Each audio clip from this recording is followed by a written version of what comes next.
push out.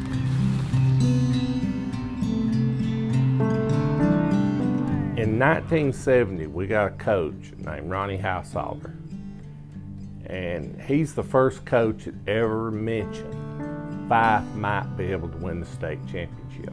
First time I ever thought about it.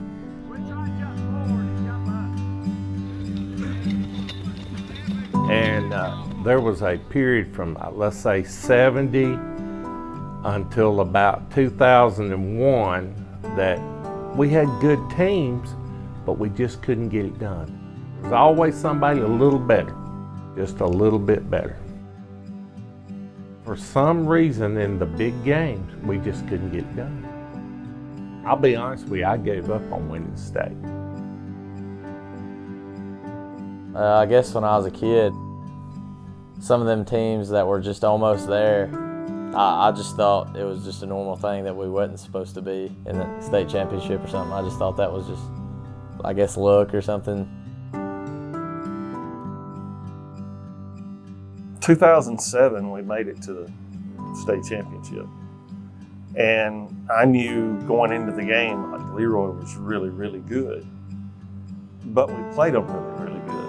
And they beat us at the end, but we really, they had to really scrap to beat us. And I thought, maybe someday.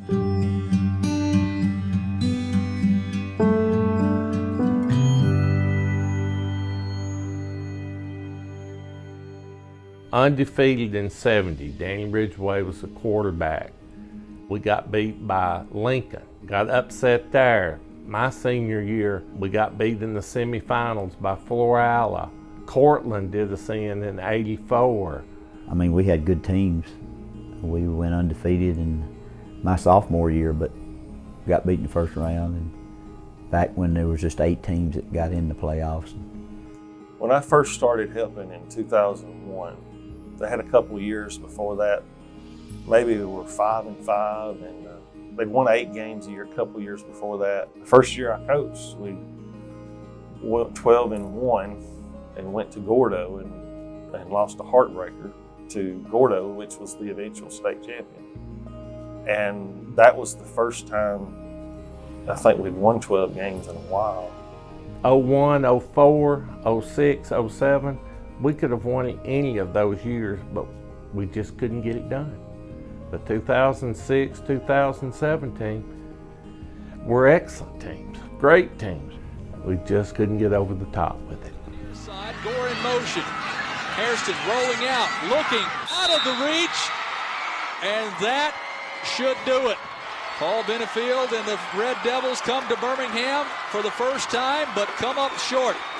But they certainly earned the respect of the defending state champions.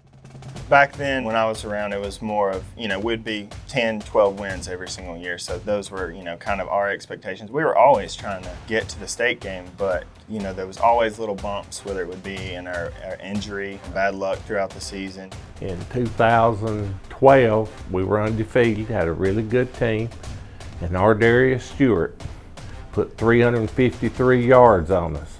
I never dreamed that we'd have another chance, at winning a state championship after that. It was extremely frustrating. And then we got semifinals close again in 2013. You just think you just ain't gonna never get over the hump. I think the hump was probably our offensive limitations, honestly. We just couldn't pass the ball well enough to, stop everybody from loading the box with 11 guys and then just running straight ahead.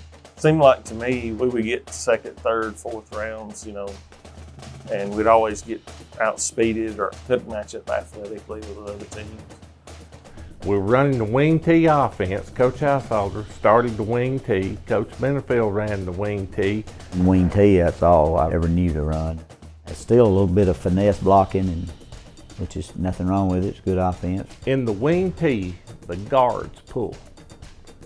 We had trouble blocking athletic defensive backs.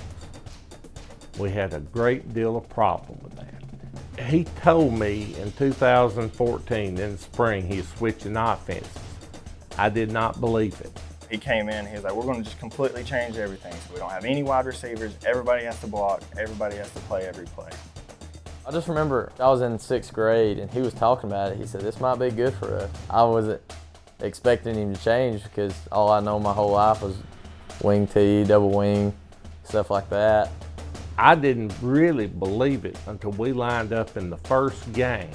We take the first drive, go the length of the field, get to the 1 yard line, and he's in the shotgun. And I said, by George, he switched offense. When we first changed the offense, I believe I was a 10th grader. So I was still doing JV and just, I guess, really learned the old offense that we did. So it wasn't such a big deal, but I liked it. I was searching for something that I guess accentuate the weight room. We working on being strong all the time. Let's put it to use on the field. Since we didn't go to a lot of passing camps and we didn't do stuff like that, what are we going to do to, you know, make an offense that would rely on the weight room? Tried to knock out first downs and move the chain, slow the game down, and bore everybody to death, I guess, including the opponents. When he said it was going to change, I knew he'd been to a coaching clinic and found it and started looking at what it basically was. At that time, we had more bigger type kids, I guess, coming through. And to me, it seemed like it really fit us. The staple, I think, of every year is we've always had a really good running back or multiple good running backs. This offense, everybody's in tight and close. I think we limit their athletic ability somewhat. They bunch up to try and to stop us, and I think it gives us an advantage. As more people spread out, we got closer together. We're toe-to-toe and trying to make it a shorter game, maybe. This one fits so well for our training and our conditioning, and just constantly mowing over people is what we were good at. Teams now all run spread, and then all of a sudden here's 5, and you're going to have to play football again. He found an offense that was perfect for his kids, and I think perfect for him too. It's kind of like they're forced to a phone booth. A lot of teams were not used to playing that type of football, and we just got to where we got pretty good at it. Once we started seeing these first few games, how it's working out, we're like, this is a pretty dang good offense, at least for us anyways. It's like the best offense. Like, I would not trade it for nothing. We're gonna get drive off the ball, and we may get tired first quarter, second quarter, but like we should catch our breath after that, and then we just keep pushing. Like third quarter, that's our time. Some teams, they don't work as much as we do, so they get tired quicker. But we catch our second wind and really get to playing hard. Definitely didn't know it's going to do what it's done, and I didn't realize how it would wear people down, really, as the game went on. That's the difference. It's got to be the difference. And somewhere about 2013, I started seeing things saying, this is a little better than maybe our 10-2 teams, and this team's a little better than the 11-1. We were getting a little better. 2014 gets here. I'll just be honest, I didn't see all that coming. About the 5th game that year, we played Sylvania, and we put 62 points on them. We put 59 on a really good Plainview team. But I think the first time I allowed myself to think about state championship game, we played Tanner. We're here with you, where the Tanner Rattlers getting ready to play host to the Fyffe Red Devils on the road to the state championship. That was one of the hardest fought games that we've ever played in. Here comes the snap. Kilpatrick in motion. There's the pitch. He wants to go right. He's got some running room back inside, and Fyffe will have the first touchdown of the game. Hisman's behind him. Here comes the snap. He's going to fake the handoff and keep it himself on the right-hand side. He's got some running room. I think it was 7-7 at halftime. Nobody was budging, but everybody would get in the huddle. It was like kind of like one of those yelling matches where like, hey, there's the line of scrimmage. We're going to put the ball over the line of scrimmage every single time. The bigger back gets a little room. He's got a lot of room. He's out to the 50, crosses it to the 45, the 40. He's got a foot race. Here comes Mashburn. He's going to hand this one off. Stifel's got a huge hole. Here comes another big play. He's crossing the 50. We realized that not just what we could do as a collective group. We put 42 points on them in the second half. The first 4 offensive plays we scored 3 touchdowns. Touchdown, Red Devils. Wow, that's all you can say. I had said I'm never going to worry about winning the state championship, but that night in Tanner, I think we thought about it. The Fyffe Red Devils victorious over the Tanner Rattlers. I thought, wow, we might could win this thing.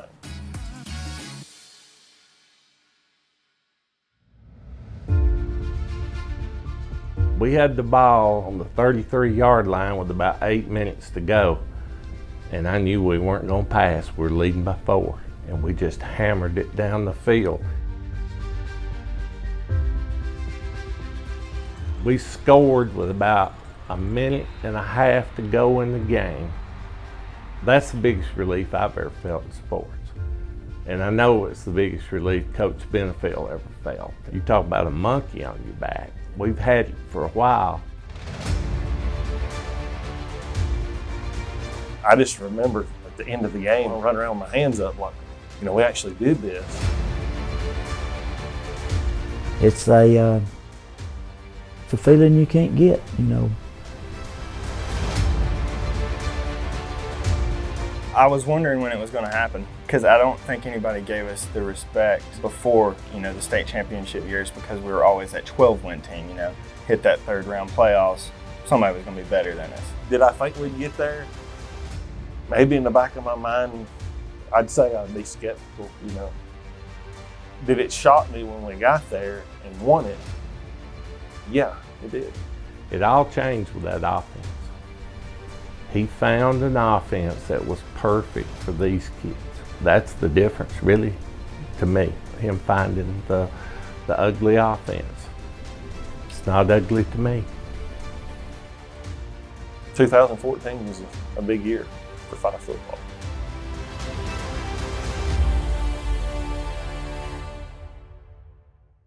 That group was like perfect timing for us. 6th grade, when you really think you like football, that's when you start watching people like Dakota Newsome and Austin Stiefel and some of those guys. Dakota Newsome was my absolute role model. I mean, it's all we ever dreamed of, you know. Giving him his first was just really definitely special for us. That's the main thing. We just knew it was possible then after one person won it, so I think that just made us work even harder.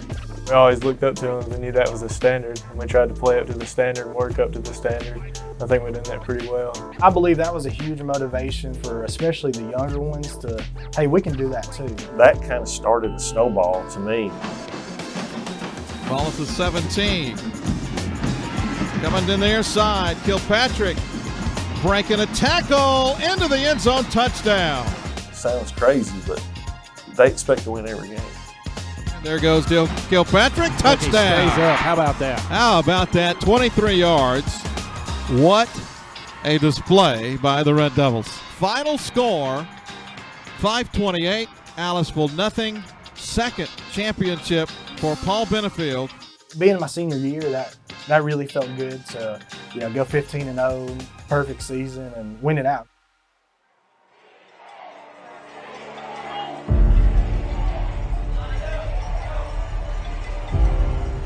We went to Sulligent that night. I'd say some of ours probably didn't expect to lose. To fall short like that is a disgusting feeling, and I still feel it sometimes. Them losses, they stick with you. Probably one of the worst feelings I've had. It's rough, and I knew I never want to feel that again, so that next year we worked really hard. And that's what made me work a lot harder going into my 10th and 11th and 12th grade year. I hate losing, I guess. You don't want to have to feel that. I remember looking around after the game, and kids that they didn't even play were just bawling their eyes out. I think some of them said, I just don't like the way this feels. That helps, sure did help for the next year. Well, a lot of them still circle that in their mind, like, you know, I remember that Sulligent game, they didn't like it. You know, going into 2018, I don't know if people thought we were going to be that great that year. Welcome to Jordan-Hare Stadium on the campus of Auburn University in Auburn, Alabama, with the 2A matchup between Fyffe and Luverne. Man, that 18 game, which I was just a little sophomore, but just how nervous, because, I mean, yeah, I've been to the stadiums and stuff, but it's not the same as playing in it. But after about the first drive on defense, which they drove down, and we stopped them on 4th and 1. And it's going to be Brantley reaching the ball out. It is going to be stopped by Fyffe. And then We got the ball.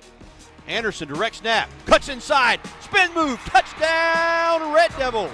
The Luverne game was just a blur of them running up and down the field, and we stop them some, and they stop us some. Brantley, got a man, that's going to be a touchdown. Direct snap to Peyton Anderson. Again, he picks his way, pops through the middle, and he's going to go. 33-yard touchdown for Peyton Anderson. Defensively, we would get a stop here and there, but they were just moving the ball. It just seemed like up and down the field. Keeper. And a touchdown. Anderson to his right. Play action. Wide open. Touchdown. When they got the ball last, I ain't gonna lie, I was a little nervous. We just got lucky enough at the end to hold on. That's going to end the ball game. 21-19, Fyffe wins their third title in the last 5 years, 2014, 2016, and now 2018. Being a freshman and getting a ring, that's always special. That being my 9th grade year, it felt really good just to pull it out. And after everybody thought we wouldn't. It felt real good as we was young, because Peyton and them got hurt and we had to step up and play. We played some big games, and after that we got our confidence. You really think every time it happens, it's your last time it's going to happen? Undefeated Fyffe, once beaten Reeltown, getting set to square off for the 2A title. Right up the middle, the quarterback goes, got a chance to go all the way.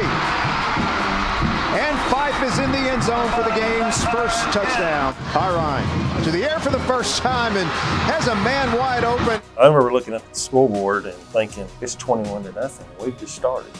Ball's loose again, and it's a touchdown, it appears. Pyron is in. Another touchdown.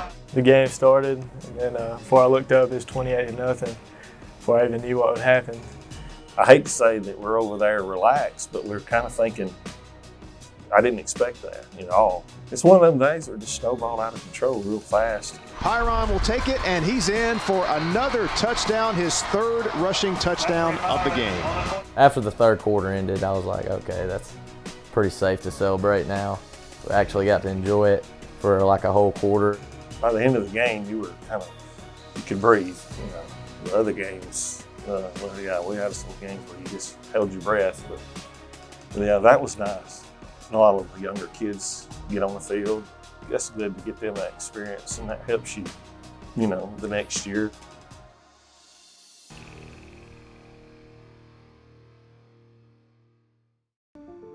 Middle of the summer, I didn't know if we were going to play at all. I mean, they had an outbreak in July, and I thought of all the groups that came through here, I really wanted them to get to play.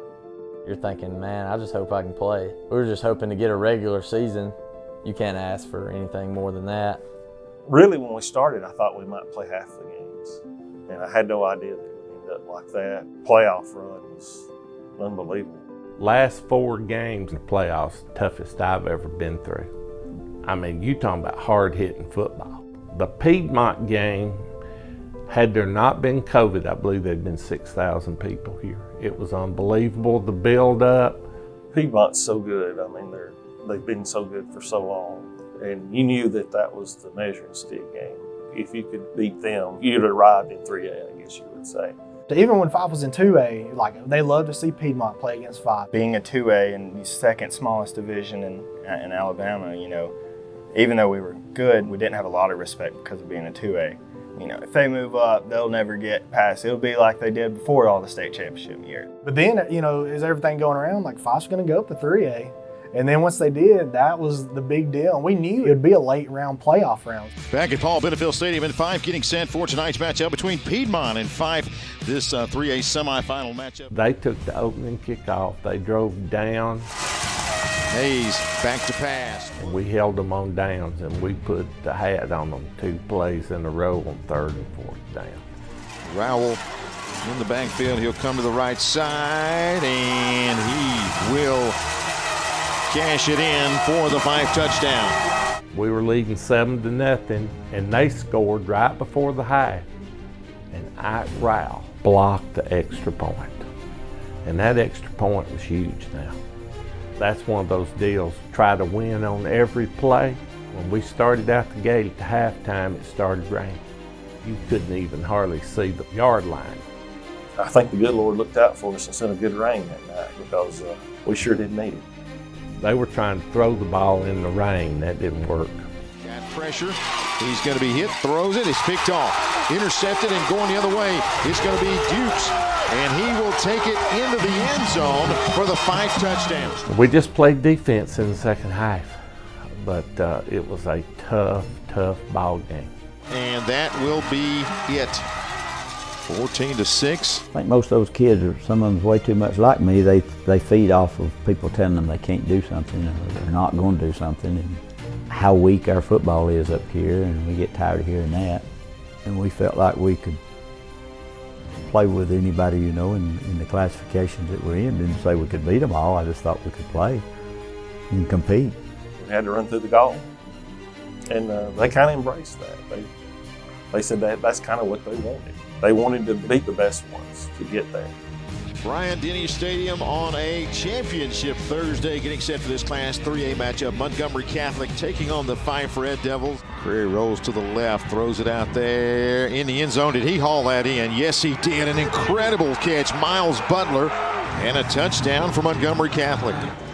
Fyffe still looking for their first down of the night as Rao rolls out to the left. Pressure's getting to him. They're chasing from behind, and they will track him down and drop him. Catholic up by 9. He'll fake the screen, go to the other side. Finds a gap, gets a block. Open field. 45. Down the far sideline. 1 man to beat. 10, 5. And the Catholic Knights take a 15-0 lead here at Bryant-Denny Stadium. When they got ahead 16-0, I ain't gonna lie, I was on the sideline over there, and I was like, which he told me earlier in the week, he said, if we can just keep it close at halftime, I think we can be okay. And I'm thinking during the week, I was like, we'll keep it within a touchdown for sure. And then I saw that, and I was like, wow, I need to listen to him more. I didn't see a lot of panic in our players. Coach Benefield certainly didn't panic. I mean, he stuck to what he was going to do. If we could just get a stop or two on defense. High snap, kick is up, blocked. Yep. Blocked. And then now Fyffe with a chance to pick it up. Here comes Rowell. Is this deja vu? Could this be the change that brings the Red Devils back? Rowell into the end zone for the Fyffe touchdown. Oh my. What a turn of events in the last second of this first half. They have challenged, and we will try to chase down what the challenge is here. I think that what they're saying is that possibly the clock had run down to 0 before the ball was snapped, and that the play should have been called dead. Now, boy, would that be a huge change of events. After further review, the clock had expired. A delay of game penalty will be assessed 5 yards from the spot of the kick. To me, that was a momentum swing to that play was, because things hadn't gone really well for us. They took the touchdown off, and we went in the locker room. I was down, everybody was down. Coach Benfield just told them, he said, I've known most of you since you're kids. He said, you've never quit before, and you're not going to quit today. We're not starting that today. Yeah, we just had to go in the locker room with our heads up and just motivate each other. Coach Benfield's always told us it's a 4-quarter game, so no matter what happens in the first half, you're still going to play 2 more quarters. So I think that's what we're doing. We just kept playing. Nobody thought we'd come back from that. But I mean, Coach sat us down at halftime and said just keep playing hard, and that's what we did. Rolling under 4 minutes in the third as Rowell drops back, throws it down the middle, got somebody all alone. It's Stiefel, makes the catch, and a big play for the Fyffe Red Devils all the way down to the 25. For Catholic, and diving into the end zone for his second touchdown of the day is going to be Ike Rowell. Motion man comes to the near side. McCreary fakes it. Now he's going to go deep. Looking for his big receiver, and he's got him, but it's intercepted. Stiefel hauls it in. Yeah, that was one of the toughest ball games I ever went through. Stiefel to the 25-yard line. Nobody since 2014 has stopped us on 4th and 1. 4th and goal. Stiefel in motion across, fakes it. Rowell right side hit, and he's not going to get there. He was hit in the backfield and tripped up, and he will be stopped shy of the goal line. He's not very deep now. A high snap. He goes up and gets it. I'm not real sure he didn't step on the line. Yeah. After further review, the punter possessed the ball with his foot on the end line, therefore a safety. got the ball back after they had the safety. I thought we were going to run. I believe Montgomery Catholic thought we were going to run. Down the middle of the field, double coverage.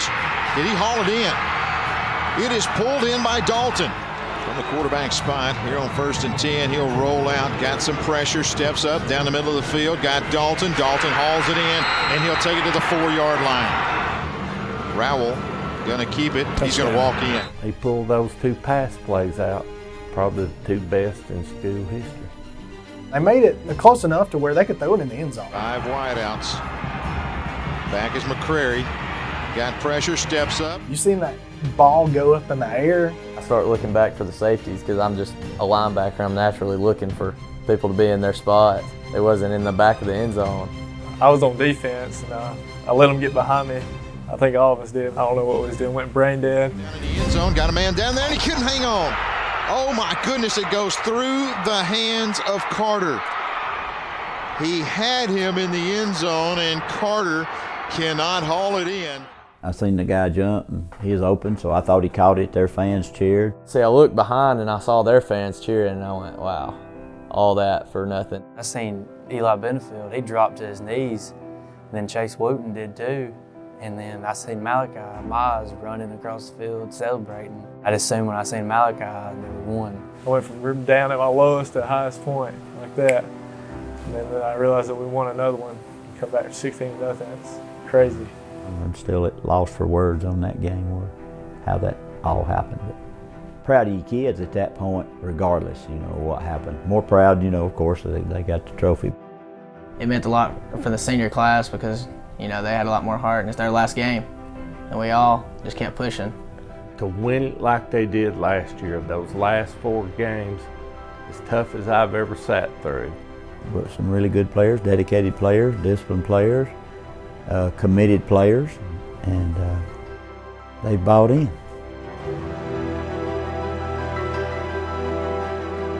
45 straight is, I don't know if anybody can put that into perspective, just how hard that really is. That's a lot of games, and there's a story behind every game is the thing. It's crazy to believe you beat some of the teams that we beat that we probably shouldn't have. We prepared the same for 45 as we did for 1 and 10 and 15, whether it was the best team we've ever played or one of the worst. To just think back at the wins that got you there, it'll be one of these things someday we'll look back and say, wow. It's hard to imagine what really has happened here the last 7 years. If you told me that 6 years you go to the finals, or 7 years, however how many it's been, to go 5 times, no, I wouldn't believe that. I'd be lying if I said I did. It's just one of those things get more special, every year. Coach Benefield sets the standard, and he's going to make you live up to that standard. The standard really hasn't changed. From the day he came here, the work has always been here. He's always worked these kids hard. He worked them hard on day 1. I was in the weight room the first day he was here. He worked them hard this morning, and he's never changed that. It's not easy to play football at Fyffe. If it was, we'd have 75 out. I always thought he was special. I know it means a lot to him, and it means a lot to his players that they've proved what we all know. I think he's the best coach in the state. That man has tried and has worked his butt off doing one thing, trying to get better at doing that one thing every single year. And I've seen how much he put into it and how much he cared about it. And the fact that he could grow us and make us care about something and discipline us and make sure, that we grow up to be men. Because every single player that played before me had the same heart that every guy has had here since. We all went through the same training, went through the same obstacles, went through, the 20, 30 days that we spend out here every summer. You don't even know what to think about it. You can't think about it. You just don't have time to think. Something you've worked very hard to attain that reputation of producing good players, and I hope good kids and good parents and good whatever. And sometimes I look at all of them as being my sons. So it's really been something that they'll always have and can take with them. They can't nobody take it away from them. And it ain't all about winning state, of course, every year. It's just, but if everybody's committed to something, it's worth more.